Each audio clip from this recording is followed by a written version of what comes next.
بسم اللہ الرحمن الرحیم۔ ظفر اقبال اردو اکیڈمی فن افسانہ شناسی۔ افسانہ نمبر 35 تھیم یاجوج ماجوج کے واقعہ کو بنیاد بنا کر انسانوں کے لالچ اور یاری اور مکاری کو بے نقاب کیا گیا ہے۔ کردار یاجوج ماجوج۔ خلاصہ: یاجوج ماجوج دیوار کو چاٹتے ہیں یہاں تک کہ وہ دیوار صرف ایک انڈے کے برابر رہ جاتی ہے۔ یہ سوچ کر کہ کل اس کام کو پایۂ تکمیل تک پہنچا دیں گے، وہ سو جاتے ہیں۔ سو کر اٹھتے ہیں تو پھر دیوار پہلے کی طرح سالم ملتی ہے۔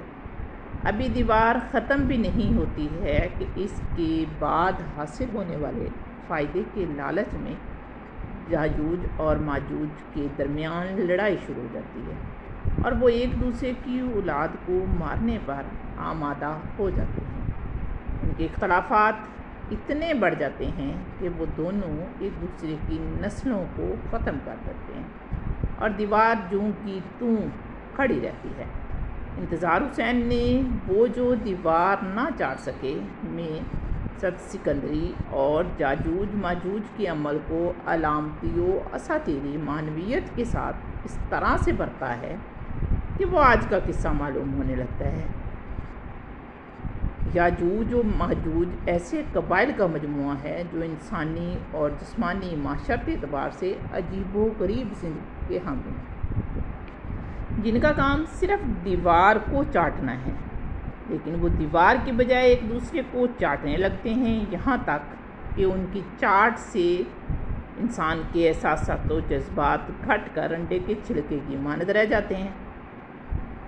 یاجوج ماجوج بھائی ہیں اور دیوار ان کی مشترکہ دشمن، لیکن حرص و ہوس اور جہالت انہیں ایک دوسرے کا دشمن بنا دیتی ہے۔ ایک اقتباس ملاحظہ ہو، اب بات بڑھتے بڑھتے یہاں تک پہنچی کہ شام ہونے پر یاجوج ماجوج نے اپنی اپنی زبانیں نکالی اور سد سکندری کو چاٹنے کی بجائے عالم غیظ میں ایک دوسرے کو چاٹنے لگے۔ وہ رات بھر ایک دوسرے کو چاٹتے رہے، حتیٰ کہ یاجوج ماجوج کے چاٹنے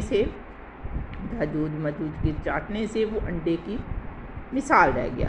یاجوج نے دل میں سوچا، اب ماجوج میں رہ ہی کیا گیا ہے، اب سو جاتا ہوں، صبح اٹھ کر ایک زبان مار دوں گا اور ماجوج کو چاٹ جاؤں گا۔ سو اس نے اپنا ایک کان بچھایا اور دوسرا کان بچھا کر اوڑھ کر سو گیا۔ ماجوج نے بھی دل میں یہی کہا کہ یاجوج کے نام کا اب تو چھلکا رہ گیا ہے، تھوڑا آرام کروں، صبح اٹھ کر اس پر ایک زبان پھیروں گا اور پھر اسے صفا چٹ ختم کر جاؤں گا۔ سو وہ بھی ایک کان نیچے بچھا اور دوسرا کان اوپر لے کر پڑا رہا۔